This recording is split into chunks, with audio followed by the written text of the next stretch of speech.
이들의 관계에 대해서 오늘 한번 풀어보려고 합니다. 관계에 대해서. 여기 굉장히 그 중에 결정적인, 본인은 그렇게 결정적인 인터뷰를 한 건 몰랐겠지만, 결정적인 인터뷰를 했거든요. 지금까지 알려지기로는 최태민 씨가 이렇게 등장을 해요. 아까도 보여드렸지만, 교주였대잖아, 교주. 응? 교주. 이것도 그 소장님이 남긴 유인물 중에, 기록물 중에 하나예요. 보면 73년 7월까지 영세 교주 역할을 하고 있었어요. 그리고 당시 정보기관에 남긴 기록도 보면 이때부터 이제 이 종교인의 길로 들어갑니다. 그때 당시 이름은 최태운이에요. 7병원 개명했다고 하는 건 사실관계가 좀 잘못된 거예요. 6개 가명이 있었고 법적 개명 한 번밖에 안 합니다. 뒤져보면. 왜냐면 당시는 개명이 엄청나게 어려웠거든요. 범죄자들이 빠져나간다고 개명을 못하게 했는데 이 사람은 범죄자 중에서도 범죄자였거든요. 근데 개명을 해요. 그 얘기 좀 하겠지만 어쨌든 이때 승려가 되고 이때 공화당 중앙위원을 했다고 하는 특이한 기록이 있습니다. 굉장히 이 뭐지 이거? 박정희의 공화당이잖아요. 그리고 대략 69년부터 이 사이비 교주의 길을 걸어가기 시작해요. 응? 그래가지고 기록에 남아있기로는 74년 8월까지도 본인을 태자마마라고 하는 사이비 교주였어요. 이게 당시 정보기관이 남긴 기록이에요, 이게. 조사를 해가지고. 그런데 지금까지 정설로 굳어진 스토리라인은 뭐냐? 기존 소리 이겁니다. 2월 달에 최태민이 박근혜에게 편지를 보내. 응? 어머니 목소리를 듣고 싶을 때 나를 통하면 항상 들을 수 있다. 우리가 계속 들어왔던 영매설 이거잖아요. 중정 보고서에도 어쩌고저쩌고 75년 2월 말경에 박근혜에게 편지를 보내서 어쩌고저쩌고 우리가 알던 소리예요. 최태민이 박근혜에게 접근하여 엄마를 만나게 해줄게 현혹해서 실제로 3월 6일 날 청와대에서 만난다. 이렇게 모든 일이 이루어졌다. 이게 기존 소리예요. 난 이게 말도 안 된다고 생각해요. 말도 안 되지만 저게 정사죠. 기록과 증언에 따른 정사. 이게 정사로 남아있고, 이게 언론은 아직도 이걸 반복하고 있어요. 그래서 소위 불쌍한, 부모를 잃은 불쌍한 어린 딸이 아버지한테 이 사람 이렇게 얘기하는데 딸을 이기는 아버지가 어딨냐고 저도 말도 안 되는 소리가 정사로 되어 있다고 저는 생각해요. 왜 그렇게 생각하느냐? 그 스토리를 깨는데 결정적인 인터뷰를 본인이 했어요. 제가요? 네. 그래서 부른 거야, 오늘은 사실 7시간이 아니라. 7시간은 보너스였고. 네, 보너스. 네. 그게 나왔으니까. 2년이나 주장했으니까. 보세요. 요 앞에 74년 8월까지 사이비 교주였어요. 8월. 근데 갑자기 대통령, 그때 무소불위의 권한을 노리는 독재자 박근혜 대통령의 딸에게 편지를 보냅니다. 갑자기 몇 개월 만에 사이비 교주가. 그리고 실제로 만나요. 3월 달에 만난 이후에 4월 달에 갑자기 구국 선교단의 총재가 돼요. 총재. 한 달 만에 선거에. 이게 75년 4월 23일에 동아일보 기사예요. 총재! 이거는 경향신문 75년자 5월 한 달 후에 기사인데 5천의 신도가 모인 임진각에서 구국 기도회를 격려하고 있는 거야. 이때 최태민 총재가 나타납니다. 최태민 총재. 그리고 구국 십자군 헌장이 초본, 이것도 역시 탁 소장이 남긴 거. 이 중요한 기록들을 탁 소장님이 남겼어요. 역사에 굉장히 중요한 역할을 한 분입니다, 이분이. 이게 75년이에요, 역시. 이게 이제 인쇄물로 정말로 헌장이 되는 게 역시 탁 소장이 남긴 기록입니다. 5월달 언젠가입니다. 헌장이 만들어져. 내용을 보면 전국 조직이에요. 군대 조직하고 똑같이 만들어요, 완전히. 그리고 이 사람이 결국은 이제 공식적인 단합대회도 하고 신문에 막 나와요, 이제 막. 기독교인데 군복 입고 있어요, 다. 골때 지금으로 상상도 할 수 없는 그림인데 합니다, 이런 거. 5월 달에. 그 다음에 6월 달에 직자로 창문을 해요. 만난 지 3개월 만에 전국 조직 창문을 한다고. 하나님을 위하여, 나라를 위하여. 내용을 보면 구국 선교단이라는 것도 그때 같이 만들어져요. 취지 목적 막 나와요. 이거 다 탁소장님이 남긴 겁니다. 이거 안 남겼으면 우리가 이걸 추적할 수 없었을 거야. 중요한 내용이 기독교 조직인데 멸공하자고 모이는 거예요, 여기가. 멸공국이라는 단어를 씁니다. 이 선언문이나 또는 선서문에 보면 다 멸공국이라고 해요. 최태민 씨가 관련된 모든 단체의 키워드에 멸공국국. 그래서 누구를 인터뷰했다고? 기다려봐요. 이 3개월 만에 이미 박근혜 대통령이 여기 참가해요. 응? 그 다음에 이 사람이 유경수 추모 예배도 이 사람이 주최합니다. 구국 선교단, 십자군 총사령부, 선교단 여성부, 그리고 이 사람이 의사회하고 막 자매결연도 맺어요, 막. 그리고 1년 후에는 이제 이걸 다 먹었어요. 구국 선교단, 구국 여성보건단, 구국 십자군 다 먹어가지고 총재 최태민이 막 신문에다 이따만한 광고도 내요. 그리고 이건 상상할 수 없는 사진이에요. 이런 사이비 교주가 1년 만에 대통령하고 마주 앉아가지고 이제 사진 찍는다는 거는 우리가 언론에 많이 봤잖아요. 이 사람이 사이비인 거 몰랐을 것 같아요? 그럼 박정희 대통령은 과연 박근혜 대통령을 통해 최태민을 만났는가 이런 질문을 해야 하는 거예요. 근본적으로. 자, 이런 얘기가 등장하죠. 우리가 만났잖아? 신동욱 씨가 인터뷰를 해가지고 아니야 유경수 살아있을 때 최태민 나왔다니까? 이런 얘기 우리가 지난 시간에 들었잖아요. 근데 이제 신동욱 씨는 본인이 직접 본 게 아니잖아요. 그리고 박근영은 그때 어렸어요. 그죠? 그래서 자기가 기억하는 것만 말한 거예요. 엄마가 그렇게 얘기했다고. 그리고 보세요. 김재규가 항소 보충 이유서라는 걸 남깁니다. 최태민, 우리가 아까 처음에 본 영상이 있죠. 우리 그 사공화국 영상. 최태민 부정행위를 정확하게 파악했는데 박근혜 양을 그 단체에서 손을 떼게 하기는커녕 오히려 박근혜를 총재로 하고 최태민을 명예총재로 올렸다고. 박정희가 다 들었어. 돈 해먹고요. 사이비 교주 다 얘기했는데 그 얘기를 듣고 그 새끼 죽여버려 한 게 아니고 이렇게 했다고. 조치를. 이게 이해가 돼요? 자기가 아끼는 큰딸한테 사이비 교주가 붙어서 돈을 해먹고 있어요. 그거 왜 남겨도. 기존 스토리 라인을 보면 전 말도 안 되는 거라고 봐요. 그래서 틀림없이 미리 알았을 거라고 오랫동안 생각이 왔는데 44번인가 범죄를 저질렀다고 기록이 남아있는 게.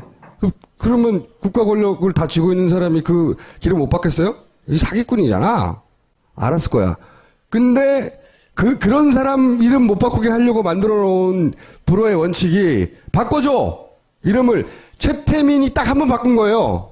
법적으로는. 그런데 고발뉴스가 등장합니다. 이제 드디어. 응? 이 양반이 막 쑤시고 다니거든요. 근본도 없이 아무데나 막. 막 쑤시고 다니다가 누굴 만났냐면 오빠를 만난 거예요. 이제 본인 얘기를 해보세요. 나 이 기사를 보고 그래서 내 생각이 맞았어. 다 풀렸어요. 그 얘기를 좀 해봐 주세요. 원래는 제가 이분을 만나기 전에 최순실 씨 동생을 먼저 만났어요. 네. 최용석 씨라고. 이제 배달은 이분은 아예 그냥 아버지가 다르지. 그러니까 큰아버지. 그러니까 최태민의 형의 아들, 세 번째 아들인데 이분이 저는 뭐 현몽으로 인해서 만났다라고 자료에 그렇게 나와 있으니까 그거를 사실은 입증하기 위해서 지난 2년 동안 막 본문산 일대 뭐 다니고 다 했어요. 그러니까 머리가 안 따라주고 몸이 고생하는 거예요. 어쩔 수 없습니다. 그래서 많이 다녔어요. 근데 그 와중에 이제 최용석 씨라는 분을 먼저 뵀어요. 근데 그분께 어쩌죠. 최태민 씨가 이렇게 좀 뭔가 좀 신통력이 있었다고 하는데 그리고 또 탕명환 씨 글에 보면 나름대로 종교적인 실력이 있다고 또 돼 그렇죠. 있어요. 그래서 어떤 기술이 있었답니까? 그랬더니 최면술을 한다는 거예요. 그 영원 합일설의 방법론이 최면술이에요. 근데 실제로 자기 어머님이 서울에 가서 최태민 씨가 시키는 대로 올라간다 손 올라간다 그랬다가 안 내려와서 울고 막 그랬대요. 그래서 살살 빌어서 이렇게 손 내려와서 왔다. 야, 니네 누가 아빠 그거 잘하더라. 최면술 정말 그렇게 얘기를 들었다는 거예요. 그래서 그런 기술이 실제로 좀 있었구나. 그래서 박근혜 씨한테도 올라간다 이렇게 해가지고 또 나름대로 도력을 좀 보였겠구나 그런 생각을 했어요. 여태까지 우리가 봐온 자료들의 연장선상에서. 그러다가 이제 또 어렵게 최재석 씨를 만나게 됐죠. 이분은 훨씬 더 기억을 많이 하는 분이죠. 누구냐면 최태민 씨의 아들이 셋이 있어요. 하나는 북한에서 월남에서 같이 내려온 아들인데 호적에서 판 상태로 지금 외국에 나가 있고 그 위에 있는 형도 나가 있고 국내에 있는 유일하게 호적상의 아들이에요. 그래서 그냥 외아들 첫째라고도 불리는 그런 사람입니다. 나아가서 이분은 현재 저희 고발뉴스가 4년 전에 그 3천억대 추가 부동산 최순덕, 최순실 씨 빌딩을 다 밝혀내지 않았습니까? 그 빌딩들에 대해서도 상속권이 있는 사람이에요. 그래서 대단히 기억하는 부분이 많았는데 그래서 이제 여쭤봤죠. 이걸 모르고 물어본 거예요. 그죠? 뭘 몰라. 아니, 제 말은 뭐냐면은 조금 알았지 그래도. 그러니까 생전에 청와대에서 그건 몰랐죠. 네, 이건 네. 몰랐다는 거죠. 이게 나는 키라고 보는데. 그렇죠. 네. 몰랐죠. 그래서 아버지 이력을 보면 원래 공화당 그 네, 11.6 공화당. 당시에 네. 공화당에서도 중앙위원 하신 걸로 돼 있었는데 어떻게 된 건지 여쭤봤어요. 아까 그 기록에 나왔던 거. 네. 네. 그랬더니 이제 그 얘기를 하는 거예요. 자기 공화당 중앙위원을 지낸 게 아니라 그것만 한 게 아니라 실제로 서대문 지역구의 지역위원장을 맡았었다는 거예요. 지역위원장이라는 건 국회의원 될 후보들이에요. 그렇죠. 아무나 되는 게 아니에요, 그 자리가. 그 당시에 대통령이 아니었죠. 혁명위원회의 의장이었는데 아무나 주는 사실 지역구는 아니잖아요. 서대문이면. 그래서 이 양반이 뭐 장난인지 뭐 기억이 좀 부정확할 수도 있는데 다른 것들을 쫙 물어봤더니 상당히 정확하게 기억을 하고 있더라고요. 이를테면 보문산에서 영세계를 선포했을 당시의 위치라든가 그런 것도 알고 있었고 그다음에 보면 아현동 굴레방다리 상가에서도 또 했었거든요. 네. 영세계를. 근데 그런 걸 다 기억하고 자기가 뭐 밥당번을 했대요. 그래서 그때가 70년대 중반 따져보면 나이가 얼추 기억할 수 있겠다는 생각이 들더라고요. 그래서 이제 이걸 이제 묻기 시작한 거예요. 네. 아버지가 이게 뭔가 이렇게 꿈을 통해서 예지를 해서 청와대에 편지를 넣어서 그것 때문에 만나게 됐다고 하는데 어떻게 들었냐 아버지한테 그랬더니 자기는 아버지가 가장 아끼는 아들이었답니다. 이분이 주먹을 쓰는 아들이었어요. 네. 실제로 보면 똑같이 생겼는데 눈이 부리부리하고 되게 무섭게 생겼어요. 웃고 있는데 눈은 막 불타 호랑이처럼. 그런 분이 되게 무섭잖아요. 그리고 실제로 그런 또 나름대로 업계에도 종사하셨던 분이고 그래서 그때 당시에도 사고를 좀 많이 쳤대요. 그러니까 아버지 입장에서는 이렇게 신경이 쓰이면서도 이렇게 마음이 가는 그런 아들이었던 것 같아요. 그런데 그때 당시에 아버지만 편지를 보낸 게 아니라는 거예요. 그때 최태민 씨한테 얘기를 다 들었대요. 재산 관계부터 다 자기가 안대. 그러면서 들은 얘기가 한간에 그런 얘기가 있는데 자기만 그때 편지 보낸 게 아니라 애도하는 마음으로 각계 사회 원로들과 명사들이 단체로 편지를 보냈나 봐요. 그때 청와대로. 네. 그 중에 하나 자기도 그냥 편지를 썼다. 뭐 이렇게 현몽 같은 거 담지 않고. 그런데 평상시 알고 있으니까 연락이 와서 만나지 않았겠느냐라고 하면서 하는 얘기가 유경수 여사 계실 때 2차례 정도 청와대에 들어가서 유경수 여사 계시고 그쪽 가족과 함께 식사를 했다. 그런 얘기를 살아생전에 많이 했다는 얘기예요. 더 중요한 얘기가 있어요. 요걸 원했던 거지. 더 중요한 얘기. 그리고 그 아들은 이렇게 기억하고 있다고.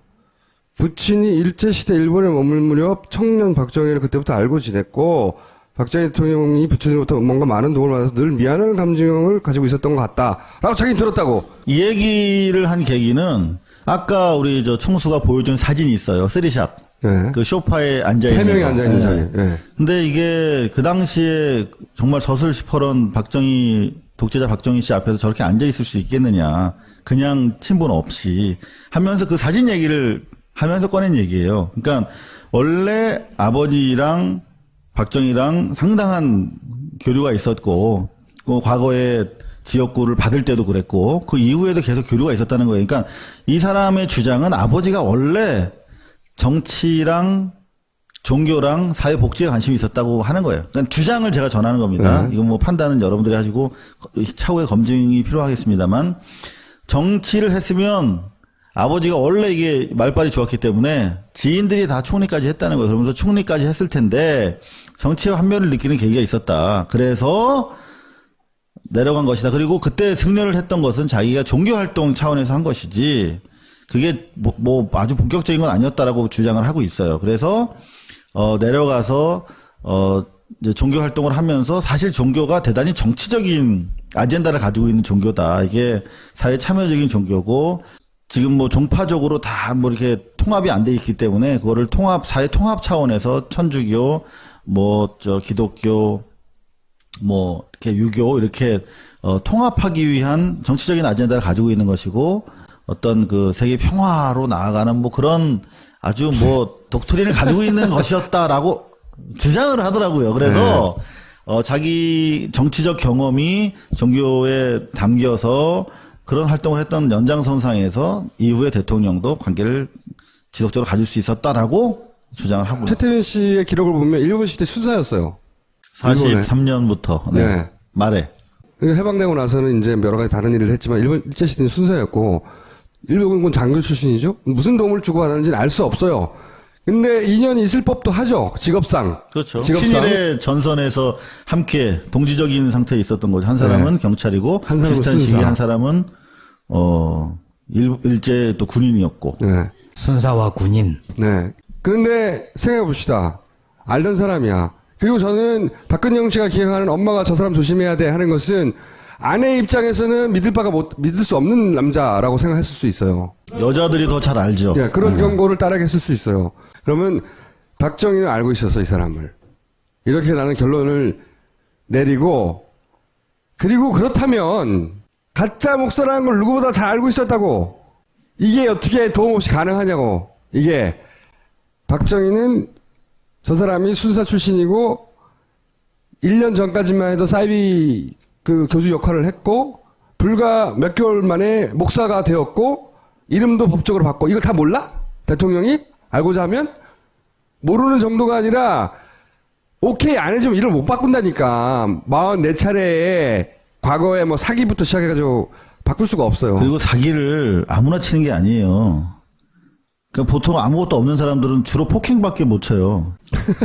뭐가 있어야 사기를 칠 수 있는 거예요. 그런데 보면 최태민 씨 같은 경우는 그 중앙위원하고 지역구를 관리했다고 하는 그 이후에도 보면 자료에 따르면 무슨 뭐 공기업의 간부를 지내기도 하고 맞아요. 그 와중에 사기를 치고 막 그래요. 그러니까 이 양반이 전혀 완전 무식한 무식쟁이로서 무슨 뭐 완전히 이렇게 뭐 우리가 생각하는 상상하는 그런 박수무당은 아닌 거죠. 그러니까 종교적으로도 정치적으로도 능통하고 종교적으로도 남 사기칠 수 있을 정도의 뭐가 있는 거예요. 그리고 일제시대 때 순사를 했으면 그럼요. 그 시류의 흐름을 빨리 읽고 그 내가 집안에 대해서도 언제 조사를 하고 있는데 그 최태민 씨의 형님 같은 경우는 부산 항만에서 조사 과장을 했던 분이에요. 그 집안도 간단한 집안은 아니었어요. 그리고 아까 이게 대선 다음날 사망했다는 조 씨 있잖아요. 갑자기 죽었다고 하는. 그 양반이 장관 비서 출신이에요, 당시에. 어쩌다가 교주가 됐는지는 모르겠으나, 그 심리의 변화는 모르겠으나, 교주 역할을 한 것은 분명히 탁 소장이 봤으니까. 그리고 태자마마라고 본인 스스로를 칭했던 것도 기록에 남아있으니까. 교주는 교주가 맞아. 근데 정치고 뭐고 기업 활동을 하다가 교주가 된 거예요. 그리고 그 전에 박정희를 알았어요. 당연히. 그리고 지역구 위원장을 할 정도면 국회의원 후보예요. 몰랐다는 게 더 이상한 거예요. 알았어요. 다음 페이지. 자. 탁명한 소장의 기록에 또 이런 게 남아있어요. 탁 소장이 발견한 거야. 저 사람, 얼마 전까지만 해도 사이비 교주였는데? 그러자 중정이 찾아옵니다. 중앙정보부 종교 담당자가 와가지고 몸조심하라고. 아니, 가짜를 가짜로 말했는데 왜 탁 소장한테 몸조심하라고 중앙정보부가 나서냐고. 이상하잖아요. 알고 있었다고 다. 왜 이렇게 했을까? 왜? 김용민 나와.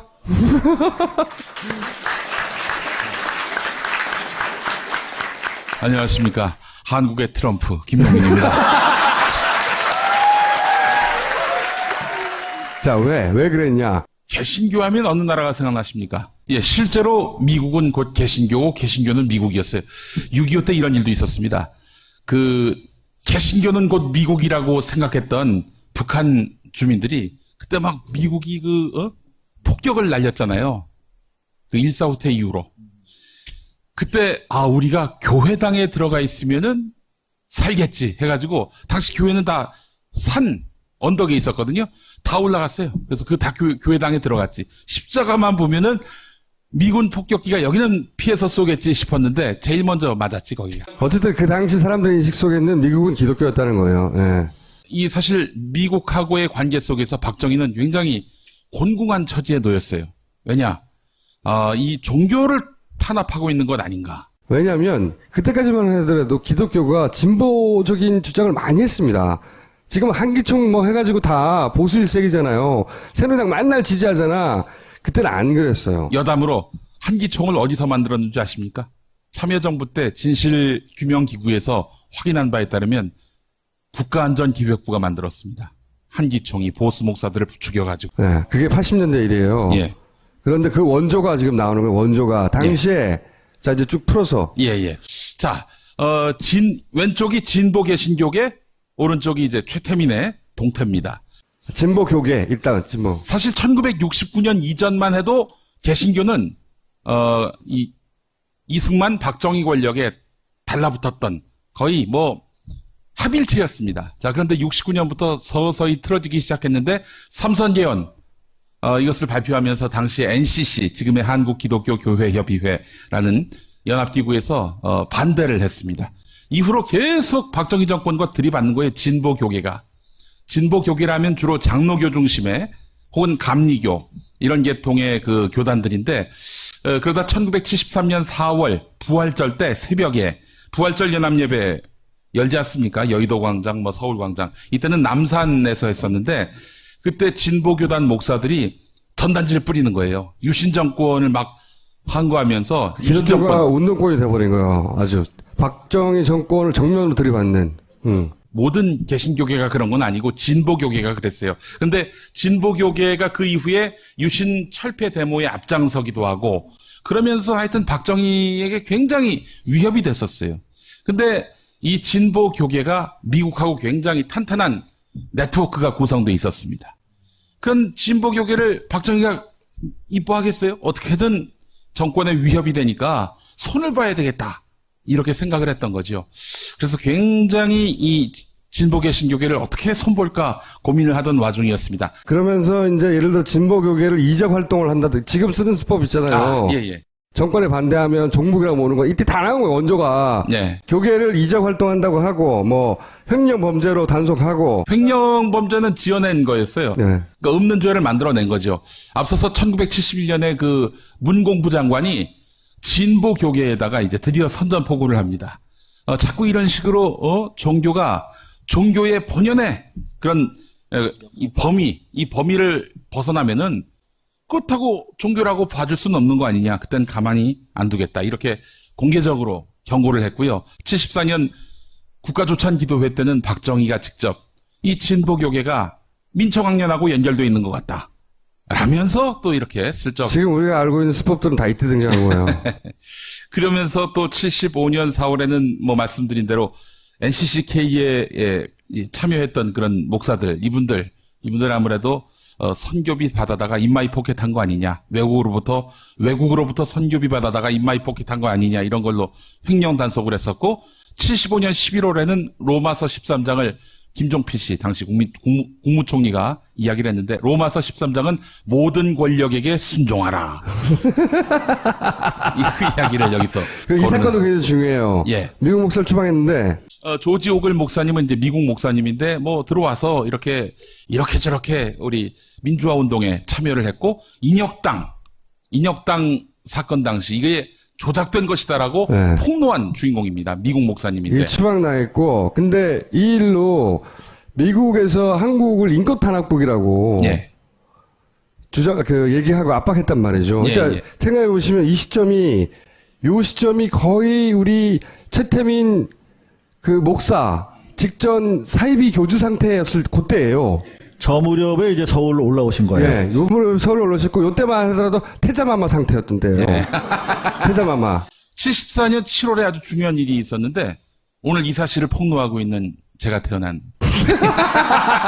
자, 그다음 타임라인은 자, 그렇다고 하면은 최태민을 굳이 시킬 거 없이 보수 개신교계가 나서서 진보교계가 이야기하는 거 좀 반박도 하고 마치 그 시위가 벌어지면 어버이연합이 등장해서 맞불 시위를 놓듯이 그 역할을 바로 박정희 정권 때 보수 교계가 했었습니다. 뭐 대표적으로 삼선개헌 반대를 NCCK가 하니까 곧바로 DCC라고 대한기독교연합회라는 지금의 한기총 같은 단체지요. 거기서 삼선개헌을 지지하는 성명을 발표하고요. 또한 73년 조찬기도회 중에는 김준곤 목사라고 CCC라고 학교에서 굉장히 유명한 왜 선교단체 있죠? 사형리 막 이렇게 펼치고 다니면서 거기 대표였던 김준곤 목사가 조찬기도회 하다가 설교 중에 이 유신은 세계 정신사적 혁명이다.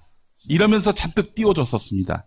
그 뒤로도 뭐 수많은 보수 목사들, 조용기 목사나 이런 사람들이 반공 집회에 나와가지고 자꾸 박정희 정권을 띄워주는 그런 발언을 했었고요. 74년에 이르러서는 조지 오글 목사 추방된 바로 그 시점인데 기독교 반공 시국 선언을 합니다. 예, 그래서 지금 우리가 인권 이런 거 신경 쓰지 말고 반공에 우리가 방점을 둬야 한다. 이런 식으로 이야기를 했었고 그 이듬해 그로서도 모자랐다고 판단했던지 종교 탄압 미국 쪽에서 한국이 지금 뭐 이것 때문에 그렇지 조지 오글 목사 내쫓았다고 종교 탄압국이라고 얘기하는데 그건 억측이다. 여기 예배 보기도 하고 뭐 여기 선교 활동하는데 아무 문제가 없다라는 그런 성명을 냈었습니다. 당시 미국의 힘은 한나라 정권을 대놓고 뒤엎는 수준이었거든요. 네. 박정희는 그걸 굉장히 두려워했어요. 미국이 자기를 명분을 가지고 들어와가지고 뒤집어 버리는 거에 대해서. 그래서 미국이 이런 예를 들어서 인권 탄압국이라고 공격하고 하는 것에 되게 신경을 많이 썼다고요. 그래서 보수교계가 이렇게 열심히 박정희를 위해서 응원해주고 뒷받침해주고 또 변명도 해줬는데 근데 미국 사회에서는 그게 별로 안 동의가 안 됐던 거예요. 먹혔지, 전혀.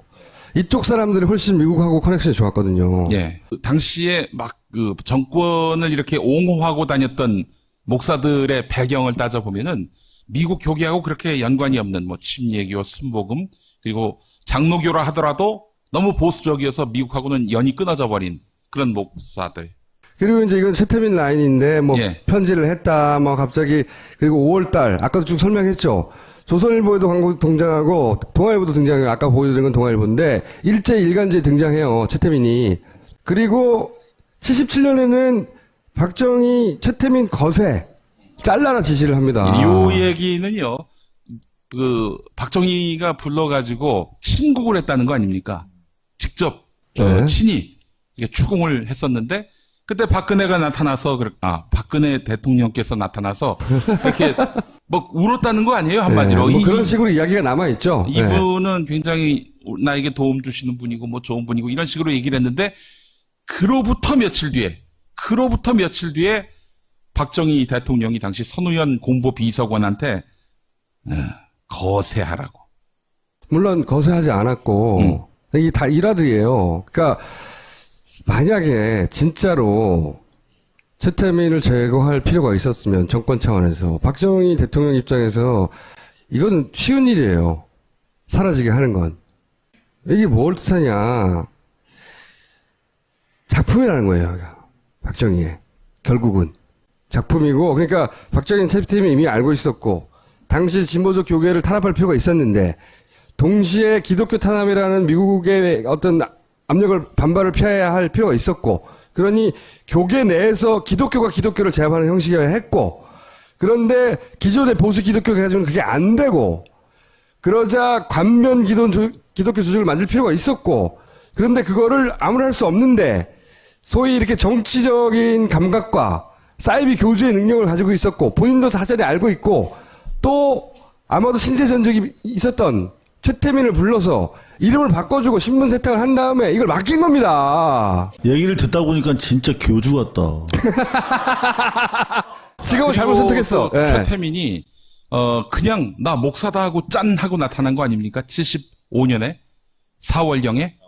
그런데 이러면은 안 믿을 것 같으니까 또 최태민의 그 목적 또 미션 가운데 하나가 이 기존의 개신교계를 포섭해서 그 한마디로 개신교의 리더 이런 역할까지 이 골 했던 때리는 것 건 같습니다. 진짜 하부 조직은 진짜 목사였어요.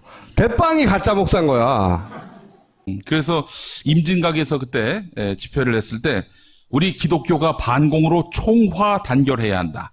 지가 사입인데 다른 기독교 목사들한테 우리 다 같이 총화 단결하자. 이거 뭐겠어요. 그러니까 반공, 그러니까 친정권 조직체로서 교회가 하나의 어떤 큰 단결체를 만들자라는 정치적 포석이 깔린 것 같은데 그런데 이제 사실은 이렇게 최태민이 설치고 다니니까 진짜 목사는 아닌 거죠? 전혀 아니죠. 네. 네. 아니 예배를 집도할 능력이 없어서 실제 예배할 때는 집도를 못했대요. 이게 실제로 그 통상 이제 목사들이 마지막에 할 때 축도하지 않습니까? 네. 축도할 때 어떻게 합니까?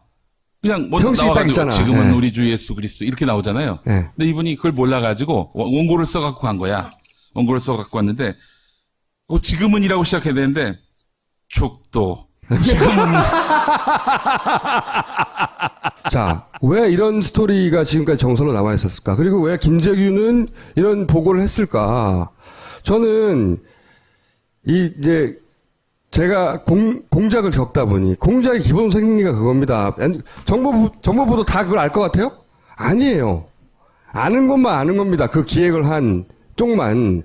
그리고 실제 기록에 보면 정보부 내에서도 서로 채태민을 넣고 제거해야 된다느니 막 싸웠던 기록이 있어요. 몰랐던 거예요, 다는. 다 알지 못했던 거예요. 근데 박정희가 직접 알던 사람이었기 때문에 더욱 은밀하게. 스토리 라인을 만든 거죠. 딸한테 이렇게 접근해서 딸이 이제 정신적 위로를 받으니까 그래서 이런 걸 만드는 걸로 스토리 라인을 만든 거야. 실제로는 박정희 작품이라는 겁니다. 그렇게 이해하지 않으면 절대 있을 수 없는 일들이 너무 많아요. 그럼 역할이 뭐였냐? 저는 그럼 어떻게 이렇게 오래 살아남을 수 있을까? 역시 탁수상이 남긴 기록입니다. 탕명은 전설적인 인물이라고 우리 길이 길어야 된다고 봐. 근데 이분은 이렇게 얘기하거든. 검은 안경을 끼고 재벌들에게 전화해가지고 박근혜를 팔았다 이거지. 안종범이 한 일을 직접 하셨네요. 안종범이 한 일과 최순실이 한 일을 종합해서 본인이 다 한 거지. 보통 분이 아니에요. 네. 건설 관계사 전화로 찾아가고 공사 계약 따는 납품 완전 다 한 거야. 다. 지금 최순실이 모조리 다 해먹듯이 아버지는 실제로 그런 회사에 근무하기도 했고 정치판에도 있었고 사이비 교수도 역할을 했고 이제는 정목적 조직에 정권이 봐주는 그리고 박근혜 붙여줬잖아. 스토리 라인을 그렇게 만들어 놓고 이게 미국이 보기에도 자연스럽잖아요. 딸이 이렇게 해가지고 박정희가 만든 관변 조직이 아니라 이렇게 자연스럽게 된 거야. 자기 변명을 한 겁니다, 이게. 기본적으로. 그런데 이런 걸 막 해먹은 거지. 그런데 조석재 씨가 아까도 얘기했잖아요. 문화공보부 장관 비서를 했대요. 대선 다음날 갑자기 사망했다고 하는 그 양반. 그런데 그 양반이 이런 얘기를 합니다. 돈 관리는 최태민이 했다고. 조선재 씨 이렇게 말합니다. 그네가 그렇게 시키고 다른 사람은 절대 맡기지 말라고 했다고. 이게 최태민이 박근혜를 빨아먹었다고만 보도되고 있는데 그게 아니라는 거지. 자기 재산 관리를 맡긴 거예요, 실제. 이 관계를 총정리하면 이런 겁니다. 정권 유지를 위해서 최태민을 고용을 했어. 근데 최태민은 자기 권세를 계속 유지하려면 박근혜를 이용해야 돼. 그리고 박근혜는 재산을 계속 지키려면 최태민을 활용해야 돼. 그리고 최순실은 최태민에게서 엄마를 상속받은 거예요. 지난 시간에 엄마의 미스터리 얘기했죠. 물려준 건 엄마였던 겁니다. 엄마. 박근혜를 수십 년간 지탱시켜서 지배하면서 전화로 이래라 저래라 하는 그 관계의 핵심은 엄마였다는 걸 알았고 최태민은 자기의 능력을 최순실한테 넘겨줬는데 그게 엄마였다. 엄마. 유경수. 자, 이제 최순실이 엄마야. 무당들이 잘하는 것 중에 하나가 목소리 흉내내고 처음에 최태민도 그런 능력이 출중했다고 그러는데 유경수 흉내내면서 목소리 내고 그 능력, 그 부분을 최순실 씨가 물려받은 것이고 박근혜 대통령에게 최순실이 엄마인 거예요. 그러니까 엄마가 하라는 대로 하는 거예요. 엄마가 입으라는 옷 입는 거고요. 그거를 본 적이 있어요? 듣거나? 아니, 왜냐면 이게 되게 중요한 얘기인데. 지금 속으로 나보다 더 한다, 그러고 있는 거야. 아니, 그러니까 왜냐면 지금 갑자기 하루아침에 저는 지난 2, 3년 동안 계속 이거를 너무나 어마어마한 얘기라서 어떻게 취재하기 되게 어려운 상황에서 한 발 한 발 왔는데 갑자기 어느 날 갑자기 최순실이 무슨 박근혜한테 현명하고 이렇게 딱 세트가 돼 있더라고요. 방송에서 다 그러고. 그런데 실제로 저는 2년 전에 그 최순실이 박근혜한테 현몽을 얘기한다는 진술을 복수로부터 들었어요. 근데 그거를 이제 팩트 파인딩하기 너무 어려워서 사실 계속 끌고 왔는데 그거를 사실은 아마 저 말고는 거기 접근한 사람이 없을걸요? 근데 그거를 마치 지금 최순실이 저렇게 최태민에 이어받아서 박근혜한테 저렇게 하고 있는 거를 마치 본 것처럼 얘기해서 깜짝 놀라서 물어보는 거예요. 아, 진짜로. 지난 시간에 미스테리의 결정적 고리라고 했잖아요. 저는 누구한테 들은 얘기예요, 그거를? 본인이 어디서 들었나 보네? 제 별명이 김엄마인데. 박근혜 대통령이 우리가 참 말하는 걸 들어보니 멍청하다, 또는 말이 짧다, 또는 뭐 지적력이 떨어진다, 그 말이 다 맞을 수도 있지만 바보는 아니에요. 절대. 그러면 이때까지 살아남을 수 없는 겁니다. 부모가 둘 다 동시에 죽었잖아요. 믿을 수 없어요. 누구도. 옆에서 수발 들었다고 어린 시절에 그냥 믿어요? 그거를 최태민은 간파한 거고요. 거꾸로 거슬러가면 박정희가 자기 정권을 위해서 뿌린 씨앗이 그 지금의 파국으로 이어진 겁니다. 스토리 라인 전체를 보면 자기가 뿌린 씨앗으로 자기 가족 혹은 자기 신화가 완전히 해체되는 사태를 맞이한 거예요. 인간보의 역사에 남을 사례예요, 이게. 마치 지금은 언론에서는 박근혜를 이용하여 자기들 축제만 했다고 보도되잖아요. 아니라는 거지. 자기 재산이 그만큼 있다는 거 알아요. 재산 대리인이라는 것, 물론 그 과정에서 최씨가도 해먹었지. 그걸 기반으로 이자를 해먹든 또는 사이드로 해먹든 해먹었겠지 라고 추정하지. 원래 보수는 신화를 기반하는 거예요. 응? 저 또 논리가 없기 때문에. 우리나라 친일 보수라고, 보수도 아닌 친일 가짜 보수의 뿌리는 박정희예요. 여기서 만든 신화거든요. 차곡차곡. 이거가 자기가 그 정권을 유지하기 위해서 뿌린 씨앗에 의해서 해체되고 있는 거예요, 지금. 그래서 이 기회를 놓치면 안 되는 거예요. 지금은 박근혜가 해체되고, 동시에 박근혜가 해체되니까 그 기반이었던 박정희도 해체되고 있는 와중이거든요. 일어날 수 없는 일들인데, 그게 자기들 욕심에 뿌린 씨앗으로 이런 파국을 맞이하고 있는 겁니다. 이걸 놓치면 안 되는 거야, 절대로. 그러니까 지금의 이 추정되는 것들을 진실로 드러내기 위해서는 박근혜가 현직을 유지하면 안 된다. 이런 얘기로 저는 받아들이겠습니다. 이 감동적인 스토리의 끝을 네가 꼭 이렇게. 지금 제가 최순실 주변 사람들, 뭐, 측근 가족들 다 이렇게 접촉을 하고 있는데, 중요한 거는 이 사람들이 최순실이 죽지 않을 거라고 믿고 있다는 거예요.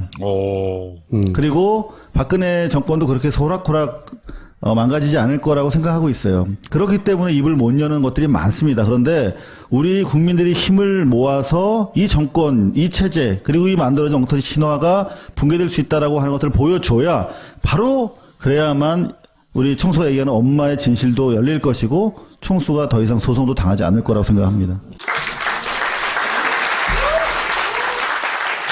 이게 언론은 아직도 이걸 반복하고 있어요. 그래서 그 소위 불쌍한, 부모를 잃은 불쌍한 어린 딸이 아버지한테 이 사람 이렇게 얘기하는데 딸을 이기는 아버지가 어딨냐고, 저 또 말도 안 되는 소리가 정사로 되어 있다고 저는 생각해요. 왜 그렇게 생각하느냐? 그 스토리를 깨는데 결정적인 인터뷰를 본인이 했어요. 제가요? 네. 그래서 부른 거야, 오늘은 사실 7시간이 아니라. 7시간은 보너스였고. 네, 보너스. 네. 그게 나왔으니까. 2년이나 주장했으니까. 보세요. 요 앞에 74년 8월까지 사이비 교주였어요. 8월. 근데 갑자기 대통령, 그때 무소불위의 권한을 노리는 독재자 박근혜 대통령의 딸에게 편지를 보냅니다. 갑자기 몇 개월 만에 사이비 교주가. 그리고 실제로 만나요. 3월 달에 만난 이후에 4월 달에 갑자기 구국 선교단의 총재가 돼요. 총재. 한 달 만에 선거에. 이게 75년 4월 23일에 동아일보 기사예요. 총재! 이거는 경향신문 75년자 5월 한 달 후에 기사인데 5천의 신도가 모인 임진각에서 구국 기도회를 이게 격려하고 있는 거야. 이때 최태민 총재가 나타납니다. 최태민 총재. 그리고 구국 십자군 헌장이 초본, 이것도 역시 탁 소장이 남긴 거, 이 중요한 기록들을 탁 소장님이 남겼어요. 역사에 굉장히 중요한 역할을 한 분입니다, 이분이. 이게 75년이에요, 역시. 이게 이제 인쇄물로 정말로 헌장이 되는 게 역시 탁 소장이 남긴 기록입니다. 5월달 언젠가입니다. 헌장이 만들어져. 내용을 보면 전국 조직이에요. 군대 조직하고 똑같이 만들어요, 완전히. 그리고 이 사람이 결국은 이제 공식적인 단합대회도 하고 신문에 막 나와요. 이제 막 기독교인데 군복 입고 있어요. 다 골때 지금으로 상상도 할 수 없는 그림인데 합니다. 이런 거 5월달에 그다음 6월달에 직자로 창문을 해요. 만난 지 3개월 만에 전국 조직 창문을 한다고. 하나님을 위하여 나라를 위하여. 내용을 보면 구국 선교단이라는 것도 그때 같이 만들어져요. 취지 목적 막 나와요. 이거 다 탁수장에 남긴 겁니다. 이거 안 남겼으면 우리가 이걸 추적할 수 없었을 거야. 중요한 내용이 기독교 조직인데 멸공하자고 모이는 거예요. 여기가. 멸공국이라는 단어를 씁니다. 이 선언문이나 또는 선서문에 보면 다 멸공국이라고 해요. 최태민 씨가 관련된 모든 단체의 키워드에 멸공국국. 그래서 누구를 인터뷰했다고? 기다려봐요. 이 3개월 만에 이미 박근혜 대통령이 여기 참가해요. 응? 그 다음에 이 사람이 유경수 추모 예배도 이 사람이 주최합니다. 구국 선교단, 십자군 총사령부, 선교단 여성부. 그리고 이 사람이 의사회하고 막 자매결연도 맺어요, 막. 그리고 1년 후에는 이제 이걸 다 먹었어요. 구국 선교단, 구국 여성보훈단, 구국 십자군 다 먹어가지고 총재 최태민이 막 신문에다 이따만한 광고도 내요. 그리고 이건 상상할 수 없는 사진이에요. 이런 사이비 교주가 1년 만에 대통령하고 마주 앉아가지고 이서 사진 찍는다는 거는 우리가 언론에 많이 봤잖아요. 이 사람이 사이비인 거 몰랐을 것 같아요? 그럼 박정희 대통령은 과연 박근혜 대통령을 통해 최태민을 만났는가 이런 질문을 해야 하는 거예요. 근본적으로. 자, 이런 얘기가 등장하죠. 우리가 만났잖아? 신동욱 씨가 인터뷰를 해가지고 아니야 유경수 살아있을 때 최태민 나왔다니까? 이런 얘기 우리가 지난 시간에 들었잖아요. 근데 이제 신동욱 씨는 본인이 직접 본 게 아니잖아요. 그리고 박근영은 그때 어렸어요. 그죠? 그래서 자기가 기억하는 것만 말한 거예요. 엄마가 그렇게 얘기했다고. 그리고 보세요. 김재규가 항소 보충 이유서라는 걸 남깁니다. 최태민, 우리가 아까 처음에 본 영상 있죠. 우리 그 사공화국 영상. 최태민 부정행위를 정확하게 파악했는데 박근혜 양을 그 단체에서 손을 떼게 하기는커녕 오히려 박근혜를 총재로 하고 최태민을 명예총재로 올렸다고. 박정희가 다 들었어. 돈 해먹고요. 사이비 교주고 다 얘기했는데 그 얘기를 듣고 그 새끼 죽여버려 한 게 아니고 이렇게 했다고. 조치를. 이게 이해가 돼요?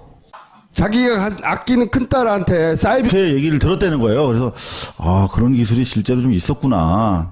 그래서 박근혜 씨한테도 올라간다 이렇게 해가지고 또 나름대로 도력을 좀 보였겠구나 그런 생각을 했어요. 뭐 여태까지 우리가 봐온 자료들의 연장선상에서. 그러다가 이제 또 어렵게 최재석 씨를 만나게 됐죠. 이분은 훨씬 더 기억을 많이 하는 분이죠. 누구냐면 최태민 씨의 아들이 셋이 있어요. 하나는 북한에서 월남함에서 같이 내려온 아들인데 호적에서 판 상태로 지금 외국에 나가 있고 그 위에 있는 형도 나가 있고 국내에 있는 유일하게 호적상의 아들이에요. 그래서 그냥 외아들 첫째라고도 불리는 그런 사람입니다. 나아가서 이분은 현재 저희 고발뉴스가 4년 전에 그 3천억대 추가 부동산 최순덕, 최순실 씨 빌딩을 다 밝혀내지 않았습니까?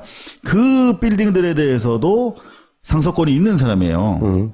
그래서 대단히 기억하는 부분이 많았는데 그래서 이제 여쭤봤죠. 이걸 모르고 물어본 거예요. 그죠? 뭘 몰라. 아니, 제 말은 뭐냐면은 조금 알았지 그래도. 그러니까 생전에 청와대에서 그건 몰랐죠. 네, 이건 네. 몰랐다는 거죠. 이게 나는 키라고 보는데. 그렇죠. 몰랐죠. 그래서 아버지 이력을 보면 원래 공화당 지배력 공화당. 당시에 공화당에서도 중앙위원 하신 걸로 돼 있었는데 어떻게 된 건지 여쭤봤어요. 아까 그 기록에 나왔던 거. 네.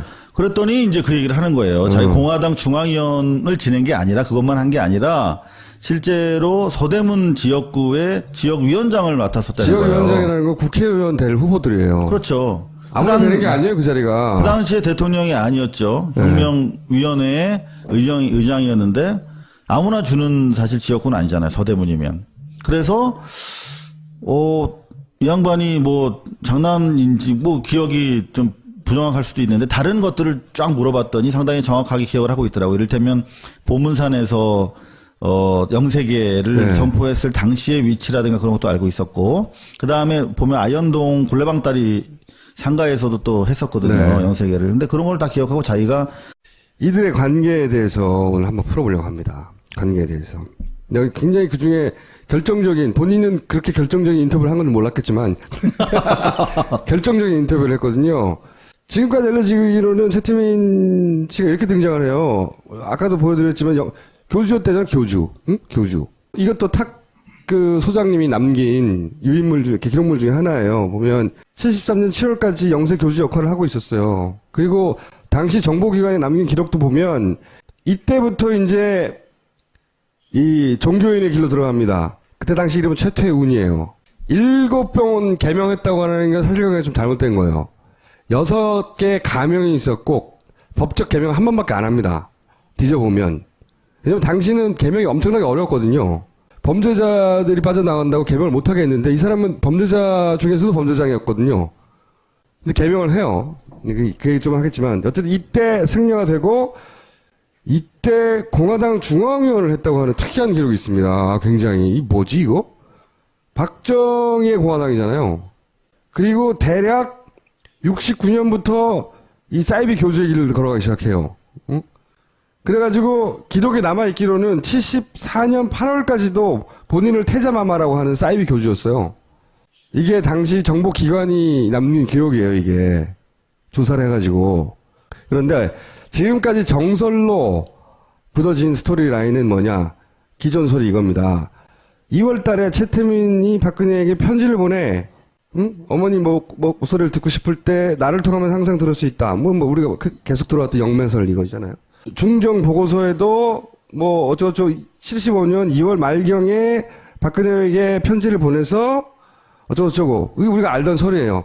최태민이 박근혜에게 접근하여 엄마를 만나게 해줄게. 현혹해서 실제로 3월 6일 날 청와대에서 만난다. 이렇게 모든 일이 이루어졌다. 이게 기존설이에요. 난 이게 말도 안 된다고 생각해요. 말도 안 되지만 저게 정사죠. 이게, 기록과 그쵸. 증언에 따른 정사. 이게 정사로 남아있고 교주가 붙어서 돈을 해먹고 있어요. 그거 왜 남겨도. 기존 스토리 라인을 보면 전 말도 안 되는 거라고 봐요. 그래서 틀림없이 미리 알았을 거라고 오랫동안 생각이 왔는데 44번인가 범죄를 저질렀다고 기록에 남아있는 게. 그러면 국가 권력을 다 쥐고 있는 사람이 그 기록 못 받겠어요? 이 사기꾼이잖아. 알았을 거야. 근데 그런 사람 이름 못 바꾸게 하려고 만들어 놓은 불어의 원칙이 바꿔줘. 이름을 최태민이 딱 한 번 바꾼 거예요. 법적으로는. 자한테 고발뉴스가 등장합니다. 이제 드디어. 응? 이 양반이 막 쑤시고 다니거든요. 근본도 없이 아무데나 막. 막 쑤시고 다니다가 누굴 만났냐면 오빠를 만난 거예요. 이제 본인 얘기를 해보세요. 나 이 기사를 보고 그래서 내 생각이 맞았어. 다 풀렸어요. 그 얘기를 좀 해봐 주세요. 원래는 제가 이분을 만나기 전에 최순실 씨 동생을 먼저 만났어요. 네. 최용석 씨라고 이제 배달은 이분은 아예 그냥 아버지가 다르지. 그러니까 큰아버지. 그러니까 최태민의 형의 아들, 세 번째 아들인데 이분이 저는 현몽으로 인해서 만났다라고 자료에 그렇게 나와 있으니까 그거를 사실은 입증하기 위해서 지난 2년 동안 막 본문산 일대 다니고 다 했어요. 그러니까 머리가 안 따라주고 몸이 고생하는 거예요. 어쩔 수 없습니다. 그래서 많이 다녔어요. 근데 그 와중에 이제 최용석 씨라는 분을 먼저 뵀어요. 근데 그분께 여쭙죠. 최태민 씨가 이렇게 뭔가 좀 신통력이 있었다고 하는데 그리고 또 탕명환 씨 글에 보면 나름대로 종교적인 실력이 있다고 또 돼 그렇죠. 있어요. 그래서 어떤 기술이 있었답니까? 그랬더니 최면술을 한다는 거예요. 그 영원 합일설의 방법론이 최면술이에요. 근데 실제로 자기 어머님이 서울에 가서 최태민 씨가 시키는 대로 올라간다 손 올라간다 그랬다가 안 내려와서 울고 막 그랬대요. 그래서 살살 빌어서 이렇게 손 내려와서 왔다. 야, 니네 누가 아빠 잘하더라. 최면술 정말 그렇게